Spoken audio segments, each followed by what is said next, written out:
Welcome to the second part in this series discussing the history of Thorpe Park. In this video we're going to cover the 90s, and as with the previous ones we're going to go through as many maps as I can find, past attractions, old adverts, celebrities that visit the park, strange marketing decisions and much more. Let's get started with the 90s. Now, I alluded to this one in the previous video, but we start off in 1990 with the park's only coaster being moved outdoors. And now that, of course, was Flying Fish.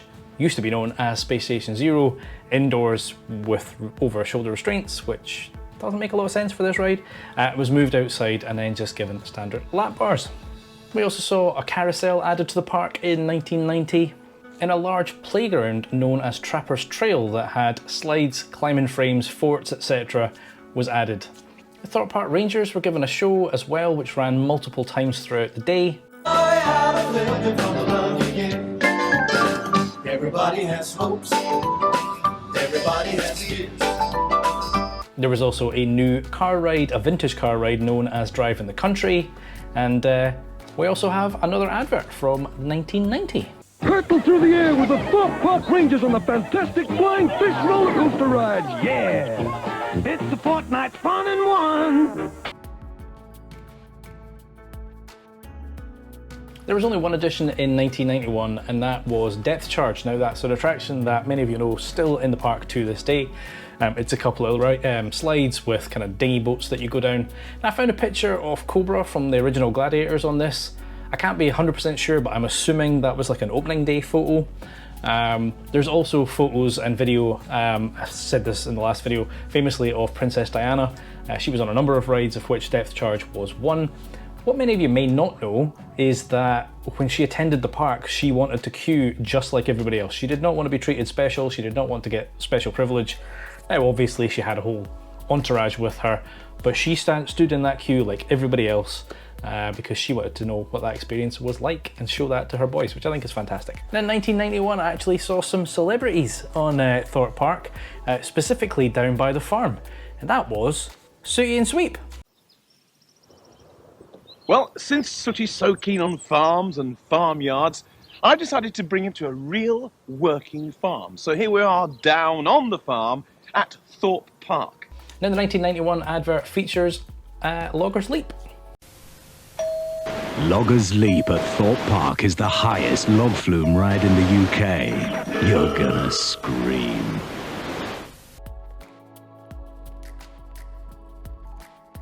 And one thing you're probably noticing at this point, it was a heavy emphasis on water rides in the early days. I mean, it makes sense, right? They had a lot of water, there's lakes, etc. Clearly they've reclaimed some land over the years and the kind of water rides have scaled back. But in 1992, we got Hudson River rafters. Now these were 25 custom-built boats. They were pedalos, effectively. And now these left the park a few years later in 97, and they were briefly spotted in Flamingo Land around about 2005. And another water ride that we got was the Viking Roars. Now these were super popular, but they were a bit of an operational nightmare because they had to do the safety announcements and then they had to do all the life jackets and stuff. So it wasn't particularly great from a throughput point of view. Now I also found some footage of them later on that they looked like they'd redone the boats to look a little more like Nessie. Quite sure why they were still called Viking Roars at that point, but you know, the boats changed. Now, both of these water rides hung about for a few years. They were removed in 1997, but they were kind of brought back in a sort of memory form. As you'll find out later on, there was a carousel where the carriages were themed to various past rides, and these two came back. Now, 92 also saw the addition of Octopus Gardens. Now, this was a selection of small kids rides, kind of like a travelling fair, to be honest. And this kind of stuck around for quite some time.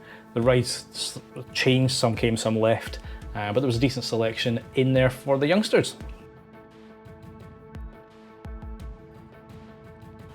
Speaking of travelling rides, so in 1993 we got a new ride called Calgary Stampede.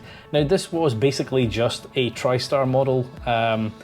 It didn't really fit, like it was in Canada Creek, but it didn't have any theming. It looked like it was a travelling ride, so that was a kind of an odd decision for them. From what I can tell, this exact model, when it left the park, joined the travelling circuit again. There is footage that I've seen of it from 2017, very different paint job. still doing its rounds. This one I think is quite hilarious and just shows you how much things have changed. I'd imagine if I spoke to most of you, you would think that the park's first experience with virtual reality was Derren Brown, certainly the most notable example of virtual reality, and many people hadn't experienced it firsthand, but it doesn't seem to have been particularly popular. I'm sure there are people who did like it, but, you know, so let me know in the comments, but it certainly didn't seem to be super common. 1993, however, they had a virtual reality centre, and well, let's just say technology in 93 was crap, to be brutally honest. It had 4 different units, so there was 2 sitting units, 2 standing units, big clunky headsets. I mean, some of the modern headsets are still quite clunky, but these things were cracking. And obviously, computer technology and video graphics were horrific by today's standards back then. And there's 2 different games that the VR offered. The first one was Flying Aces. Now, as the name suggests, this was a sort of flying aeroplane simulator-y type thing. It doesn't look like it, but yeah, they tried. And the second one was Legend Quest, which, I mean, again, I just have to laugh at the graphics. It's just so funny. You know, obviously this was kind of like world class. It was a little company, British company called Virtuality that kind of made the hardware. Yeah, and they were pioneers at the time. But it just shows you how much technology has come on. Now I'm going to assume that most people watching this are old enough that if I said to you, "You bet," you'd immediately think of Matthew Kelly and the TV show that he had. Well, there was an episode of You Bet in Thorpe Park, and it had Wendy Richards from EastEnders. So she was on Loggers Leap, and doesn't look like she was too happy about it. It's be gentle like that. All right, it's very gentle most of it. It's just at the end. She's gone all lit.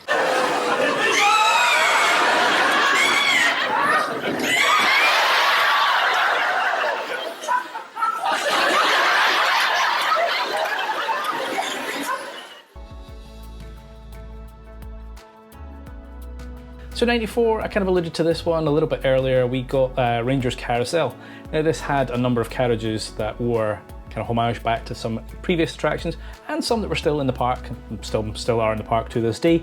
So that included the Rapids, Loggers Leap, the Rafts, the Viking Roars, Flying Fish, and Phantom Fantasia. This was the year that the park also got its pirate boat, although it wasn't pirate themed, it was Mr. Monkey's Banana Ride. It still exists in the park to this day, obviously themed after one of the park rangers, and it used to actually have a monkey on the top. It doesn't have the monkey anymore. And the last thing we got in 1994 was that Phantom Fantasia was rethemed to the Wicked Witch's Haunt. Still a fantastic dark ride from what I can tell. Let us behold the climes of the earth and all the living things. And I want to go to bed. If you're enjoying this series and you have any memories from the 90s, please put them in the comments below. I would love to hear them. Make sure you give this video a thumbs up as well and consider subscribing. It would be much appreciated. Then 1995, we saw the old Cinema 180 building start to be used for seasonal attractions and exhibitions, etc. One of those was a Batman Forever exhibition, which was the film at the time. So it had a number of things. It had a full-size Batmobile in there, it had some costumes, the Batman suit from Val Kilmer, and if any of you remember that movie, the theme song was played by U2. Now, I ain't going to play it because I'll probably get copyright strike, but yeah, that song was apparently on loop throughout that exhibition. Not a selection of songs from the film, just that one, over and over and over again. I mentioned the Theme Park Rangers, and this was the year that a couple of new attractions, well, a couple of existing attractions were rethemed to some of the Rangers, and they also introduced another character in the form of Harley. So the first thing that was rethemed was the Magic Mill. This became Mr. Rabbit's Tropical Travels. And the second one was the Drive in the Country. This was rethemed to Miss Hippo's Fungal Safari. And there's an advert for this one that has Harley telling you all about it. Cross the bridge into the fantastical world of Thorpe Park. It's absolutely fabulous, fantastical and brill, marvellous, magical. You're in for such a thrill.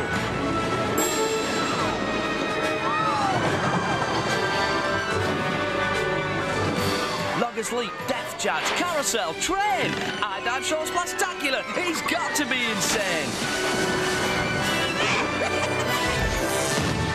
So much more for you to do. You'll have to come back to the one and only, even greater, more fantastic, Great Thorpe Park. Yes! And 96 was quite an important year for the park because obviously now when we think of Thorpe Park, we think of thrill rides, we think of tons of coasters. They've got some absolute amazing rides there, including, I believe, Hyperia. I've not been on it yet, I'm hoping to get on in a few weeks, fingers crossed if they fix it. But this was the second roller coaster added, and it was X:/No Way Out. This was a weird one because it was an indoor coaster in the dark. Not uncommon, you know, you had Black Hole at Alton Towers and you had Space Invaders at Blackpool, so you know, other parks have stuff like this. But it was backwards. The trains went backwards. And apparently had tons of trim brakes and sections in it. Now later on that became X. The trains were flipped, they went forwards, they got rid of all those brakes and they added some lights and stuff.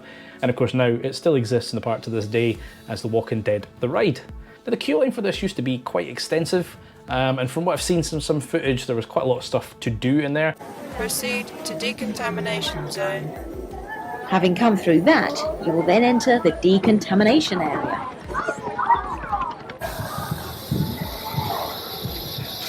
And then pass onto the vortex, which creates a feeling of disorientation. Presumably this is because it being the biggest coaster in the park, it had large lines, so they obviously had an extended queue line. That's been scaled back over the years, and portions of that queue line were later used for Fright Nights. This was also when the park started to get quite a bit of attention on TV, and with celebrities and stuff. There's a picture of Tony Blackburn standing outside X:/No Way Out. The ride itself got an advert specifically for this one ride, so I'll put that in about now.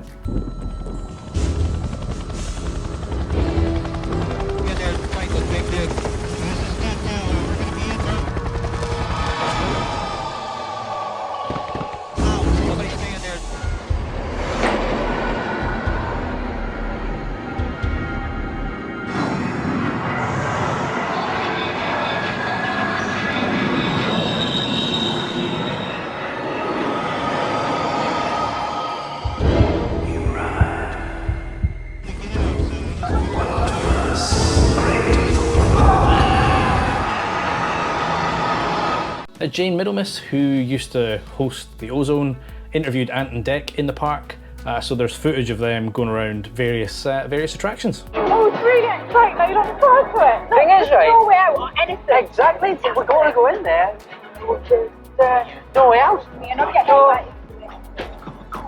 But probably the biggest celebrity from '96 was Wybird, because Playdays, they made an appearance in Thorpe Park. Now we need to find the roundabout man so he can give us some oil. Oh, right. But first things first. Ticket! Come on. Now 97, we only got one attraction added, and it was fairly small. It was Dino Boats. Now these were basically gigantic inner tubes with the steering wheel, but you probably couldn't steer that well. You kind of thought you were steering it. It no doubt just did its own thing. Now the park continued to get some more TV attention, and this time it was Andy Peters and Emma Forbes. There was an episode of A Day Out where they went round and experienced a whole host of attractions. Flying fish. This is a ride for ouch, ouch, ouch. I'm saying ouch because I'm scared really, but I'm not that scared. I just check for the signal, here we go. We're off. Now, if you want to have a more subdued ride, perhaps a more traditional ride, you can always come on the carousel, one of my favourites. And this is a particularly beautiful carousel. The final thing we got in '97 was a new Popeye show. Now, as you'll see as we go through this, shows used to be quite an important part of Thorpe Park. Get your false teeth back in, Chris. And Popeye was one of those shows.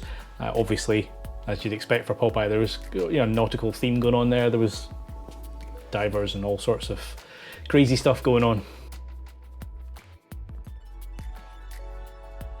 As we move into 1998, this was when RMC, again, not that RMC, sold the park to the Tussauds Group. Now we did get a new attraction. We got Wet Wet Wet, not the band. This was a series of kind of water slides which are no longer in the park. Again, reusing that Cinema 180 dome. They put in the Daredevil drivers, which was basically a set of dodgems indoors. And the park, again, probably because of the whole sale to Tussauds, they obviously wanted to do something and kind of put their stamp on things. They had an interesting event on one of the bank holidays where the park remained open for 24 hours. So from 5 o'clock in the morning on the Monday till 5 o'clock in the morning on the Tuesday. Now, what's interesting about this, and this just shows you inflation, the price of £16.50 remained. So £16.50, you got 24 hours access to the park. Now, there was the later ticket, so if you didn't turn up till 8 o'clock onwards, you could get in for £8, which is just bonkers. Now, they did lay on a free breakfast for anybody who was in the park before 7, so I'm guessing that implies like you had to be there first thing on the Monday morning, not if you stayed overnight, you got breakfast before you left. Otherwise, well, yeah, that's how I'm reading it. They also, if you stayed in the park beyond midnight, you were given a ticket to return in the summer. So obviously quite a good like marketing campaign to try and drum up attention to the park, and you know, Tussauds putting their stamp on things. Now, rounding out the 90s, this is where we got the 4D cinema, which of course is still there to this day. It's had many different films over the years. It started with Pirates 4D, it then had Time Voyagers, it's had Angry Birds 4D, and it is currently showing Ready Player One. 4D, test running. The UK's first and only four-dimensional experience is now open at Thorpe Park. Your 2D telly can't show you how 4D works. But as you can see from this test, it's good, clean fun for the whole family. Pirates 4D, you have to feel it to believe it. They're following on from that little marketing stunt that they did in '98 where they stayed open for 24 hours. They didn't quite repeat that in 1999. However, all of the Saturdays in August, plus the bank holiday, the park remained open for 14 hours of operation, which, you know, by today's standards, one of the things I've been complaining about quite a bit lately is how early UK parks close. You know, Towers, Blackpool, Thorpe Park, you know, they shut at 5 or 6 o'clock. Like, stay open late. You know, the 90s sounds like it was far more fun. The parks were way more open to people being in there for longer periods of time. Oh, and it was cheaper back then too. Now, I also saw the logo's changed a little bit over the years, and obviously the most recent logo got quite a bit of, was quite controversial, shall we say. There is a sort of splash logo that, from what I can find online, it says it was only used in 1999. I don't know quite why, because, you know, looking at what happened in 99, I mean, it would make sense if they like introduced the Rapids and went, hey, for this year only, we've got this kind of water-based logo, but they didn't. But from what I've seen, this splash logo, ta-da, was used for 1 year. Right, so that wraps up the 90s. Still 3 more noughties, 10s, 3 more videos to go, so make sure if you haven't already, hit that like button and subscribe so you get told when the other episodes drop. It should be aiming for 2 episodes a week, so kind of a couple of weeks and everything should be out. But as I say, if you've got memories from the 90s, I would love to hear which of these attractions you loved, any you didn't like, any you miss. I have been Chris, you've been watching Coaster Dad, and I shall see you in the next episode. Adios!